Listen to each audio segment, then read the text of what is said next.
Dans cette nouvelle vidéo, vous allez découvrir le calculateur immobilier que j'ai créé. Il est enfin disponible sur mon site internet. Le lien est dans la description. Il va vous faciliter la tâche lors de vos visites immobilières. Il calcule la rentabilité nette, brute. Vous allez découvrir tout ça dans cette nouvelle vidéo.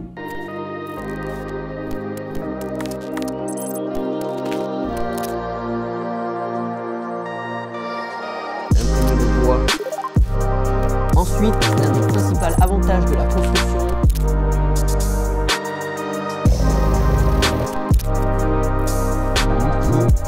à tourner cette vidéo.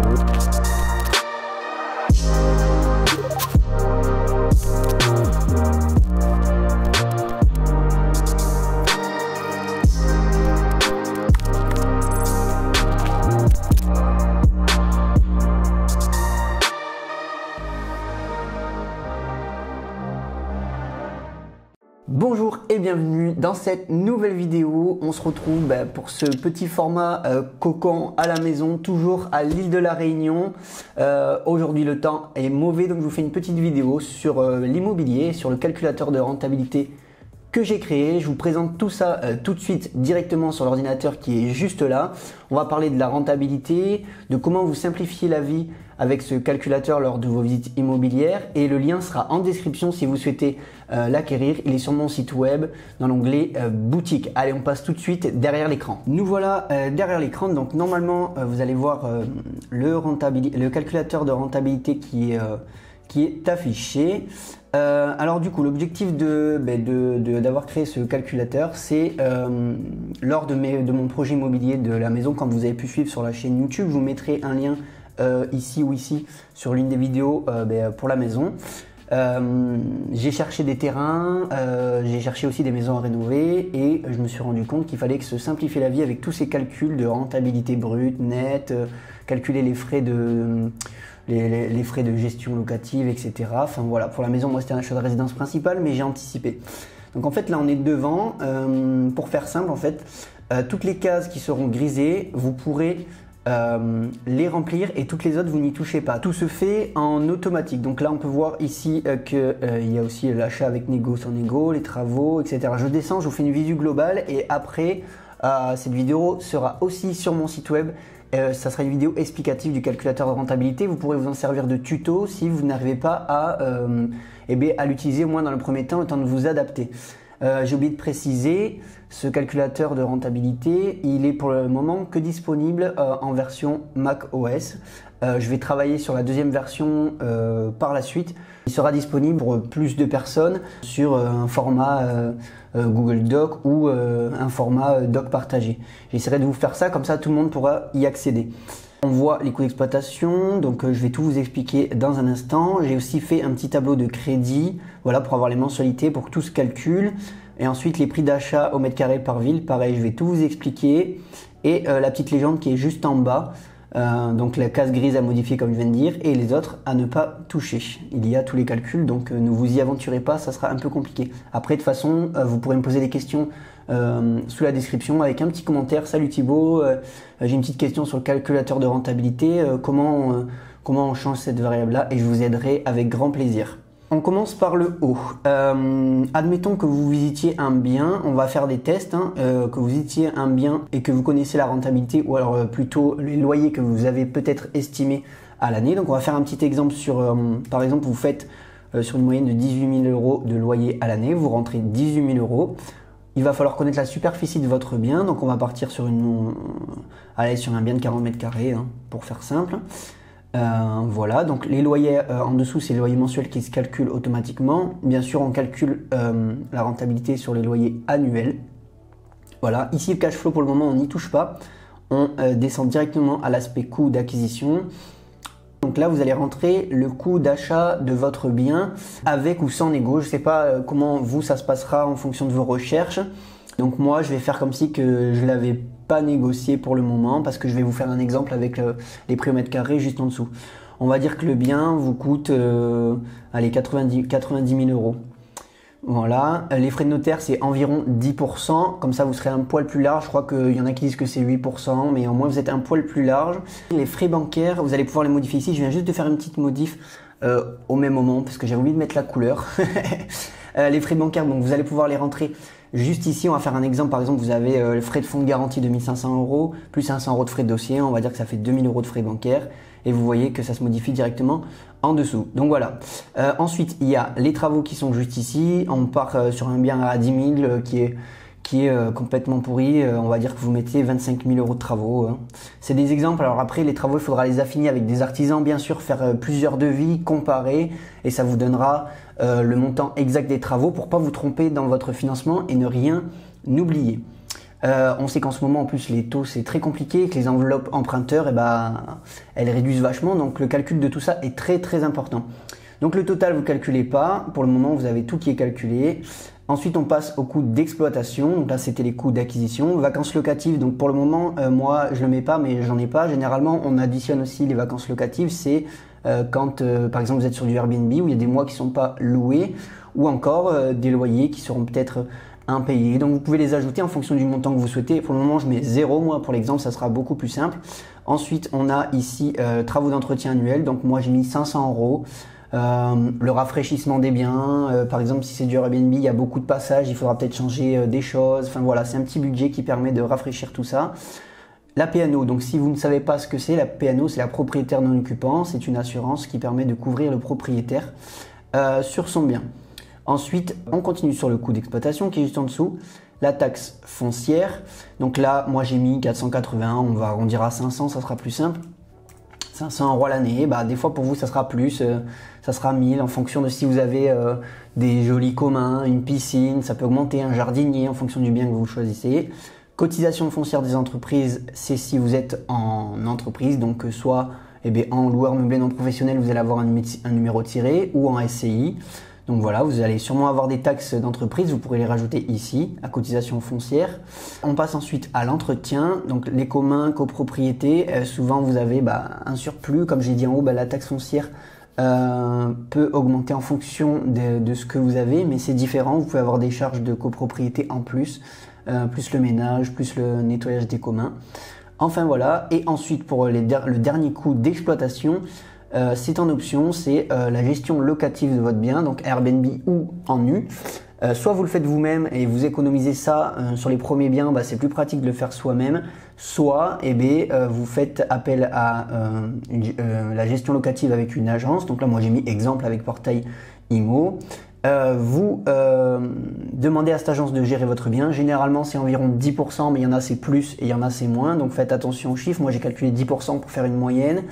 Et vous aurez une garantie loyer impayé en passant par la gestion locative. Donc cette garantie loyer impayé s'élève à 150 € à l'année. On calcule les frais à l'année, c'est pas excessif, ça a peut-être augmenté, c'est pareil. Donc ça, ce tableur, il pourra être utilisé que ce soit maintenant ou dans plusieurs années. Vous aurez juste à modifier les montants et si besoin, je le mettrai à jour avec le pourcentage de la gestion locative et les autres pourcentages. Mais pour le moment, vous pouvez l'utiliser comme ça. Donc voilà, on a rentré tous les frais. On peut voir que le total ici est de 1624 € de frais. C'est pas excessif, hein, c'est à l'année. Voilà, j'ai pas de vacances locatives et j'ai les assurances. Et puis voilà, dernière chose avant d'aller voir le cash flow.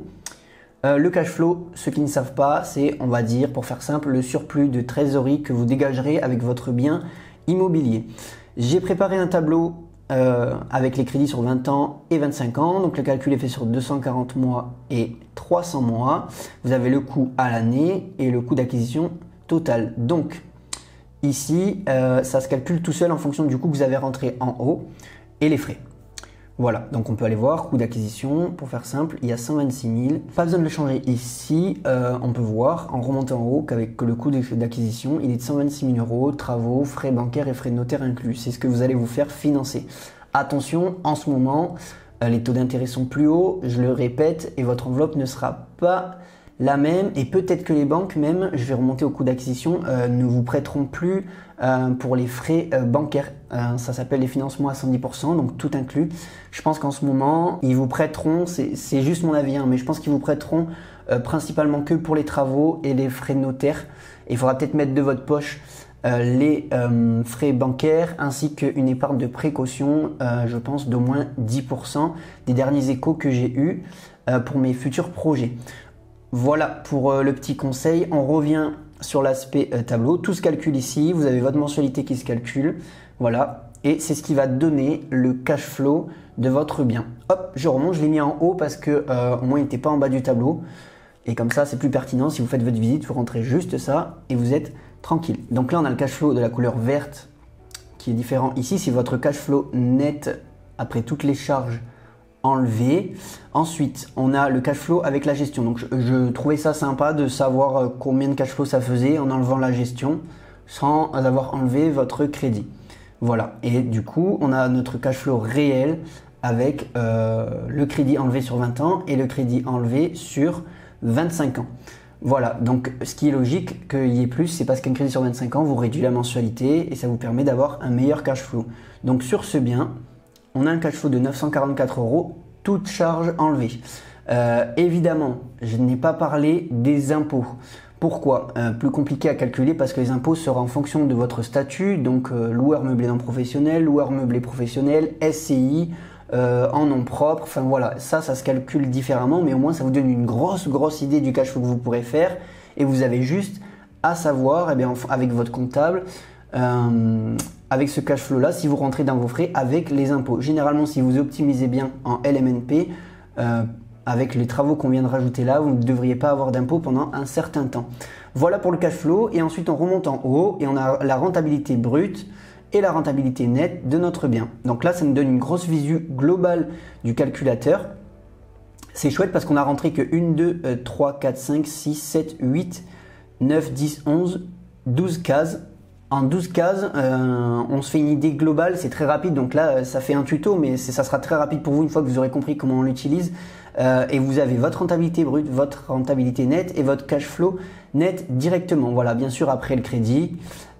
Et sans les intérêts d'emprunt évidemment, voilà, mais en gros après vous avez juste à affiner ça, vous dites ben voilà, j'ai 944 € par exemple de cash flow sur ce bien là avec un crédit sur 25 ans, vous demandez le surplus d'assurance et d'intérêt, vous l'enlevez de votre cash flow et pareil pour les impôts.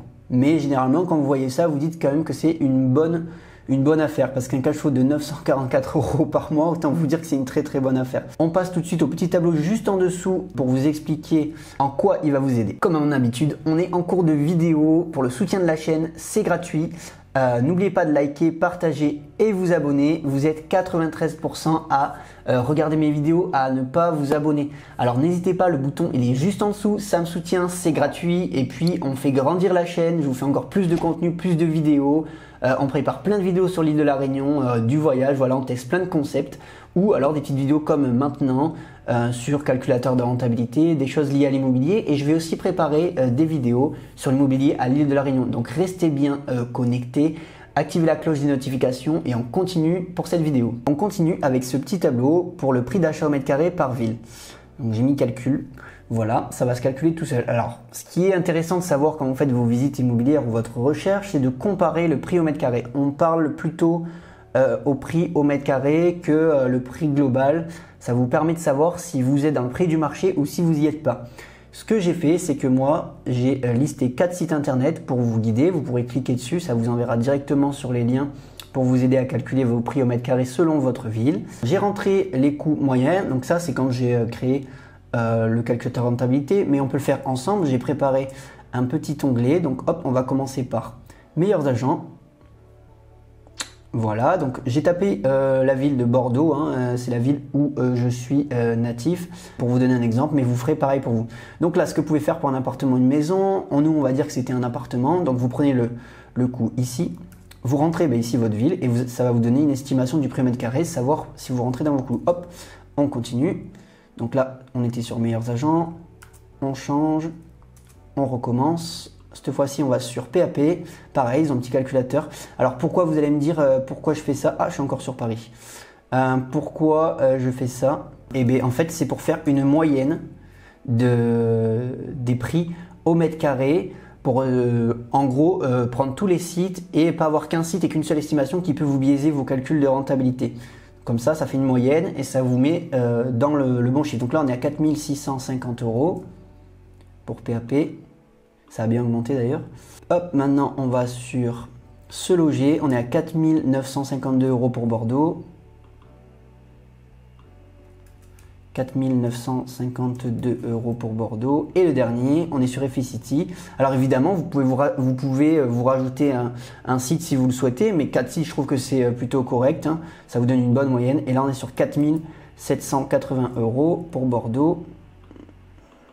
C'est des prix qui sont quand même assez élevés. Oula, hop, 4 780 € pour Bordeaux. Voilà, donc tout change. Ça vous fait la moyenne du marché qui est juste en dessous, donc de 4 754 €. Voilà, on est sur une belle moyenne de prix au mètre carré. Souvent, généralement, ce qu'on dit, c'est qu'il faut arriver à négocier à 20% en dessous du marché. C'est très compliqué. En ce moment, c'est peut-être plus faisable avec les taux qui sont élevés, le prix du marché immobilier qui redescend. Ça peut être faisable à négocier, mais moi j'ai tablé sur 20%, ça vous donne une bonne idée. Après, vous êtes un peu plus, un peu moins, ça sera mieux, mais au moins vous avez la moyenne du marché et ça vous fait une moyenne haute, on va dire. Et ça vous évite de dire, ben voilà, le prix de ma maison ou de l'appartement que j'ai acheté, je l'ai eu à 5 000 €, je suis vachement plus haut, donc soit le propriétaire l'a mis trop haut, soit le marché est trop haut et pour le moment ça sert à rien d'acheter ce bien-là et on change de bien. Par contre, si vous êtes en dessous, par exemple dans les 4000, on voit qu'avec 20% dessous du marché, vous êtes à 3800. Là, vous êtes sur un bon prix au mètre carré. Vous pouvez vous dire, ok, déjà de 1, le prix suit le marché et il est correct et je fais déjà une bonne affaire. En dessous, vous avez le prix d'achat. Donc, il est lié au mètre carré que vous aurez rentré en haut. Exemple, si vous êtes sur... faites tout ce calcul-là évidemment pour le même bien immobilier et pour la même ville. Sinon, ça n'a pas d'évidence. Moi j'ai mis le coût à 90 000 €, c'est vraiment, là on est vraiment pas cher pour le coup, ça nous fait un coût d'acquisition à 126 000 € et sur un bien à 40 mètres carrés, de 40 mètres carrés pardon.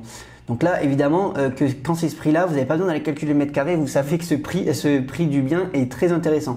Donc là il est calculé avec le mètre carré et ça vous donne le coût d'acquisition auquel vous devez l'acheter. Donc là, il dit 152 000 €. C'est un prix qui est très très correct avec 20% en dessous du marché pour un 40 mètres carrés sur la ville de Bordeaux. Évidemment que j'aurais pu faire l'exemple avec ce prix-là, 152 000 € pour le calcul de rentabilité, mais j'ai pris un exemple pour simplifier la chose. Voilà, je pense que soit vous commencez par le prix au mètre carré au début pour jauger et pour aller faire vos visites, soit vous faites comme moi, si vous n'avez pas envie d'utiliser la partie mètre carré pour le prix mètre carré pour les villes, vous utilisez que le calculateur de rentabilité juste au-dessus pour vous simplifier et avoir une vision globale en un calculateur de rentabilité. Si votre bien est rentable, si vous rentrez dans vos frais. Et puis voilà, c'est tout ce que j'ai à dire. Je pense qu'il est très simple d'utilisation. Là, vous avez le tuto complet sur comment l'utiliser. Vous n'avez que les cases grises à changer. Je vous ai expliqué la partie prix d'achat au mètre carré par ville qui est très très simple, et en dessous vous avez la petite légende si vous vous en souvenez pas pour savoir qu'est-ce que vous devez modifier ou non. Ensuite moi je reste disponible évidemment sur YouTube en commentaire pour répondre à vos questions. Et puis voilà, c'est tout ce que j'ai à dire. Je pense que ça va vous simplifier la vie. Je sais qu'il en existe déjà sur le marché de l'immobilier. Il y en a plein qui ont fait des gratuits, des payants. Enfin voilà. Le mien est payant, mais j'essaye de mettre un prix très raisonnable pour que tout le monde y ait accès et surtout juste pour récompenser mon travail. Voilà, c'est vraiment un but de récompense pour mon boulot. Et puis je pense que pour vous, ça va vous simplifier la tâche et ça sera top. Et voilà, on est à la fin de cette nouvelle vidéo. N'oubliez pas de liker, partager et vous abonner à la petite chaîne YouTube, c'est important. Le bouton rouge est juste en dessous. J'espère que cette vidéo vous aura plu sur ce petit calculateur de rentabilité. Je vous prépare des nouveaux produits téléchargeables sur la boutique. Pareil, le lien est en description. Il y aura des trucs sympas qui pourront vous faciliter la tâche. Je prépare aussi un livre sur la construction immobilière. C'est en cours, mes idées se travaillent, ça va vous simplifier la tâche. Voilà pour le contenu. Je vous dis à plus pour une prochaine vidéo. Allez, ciao!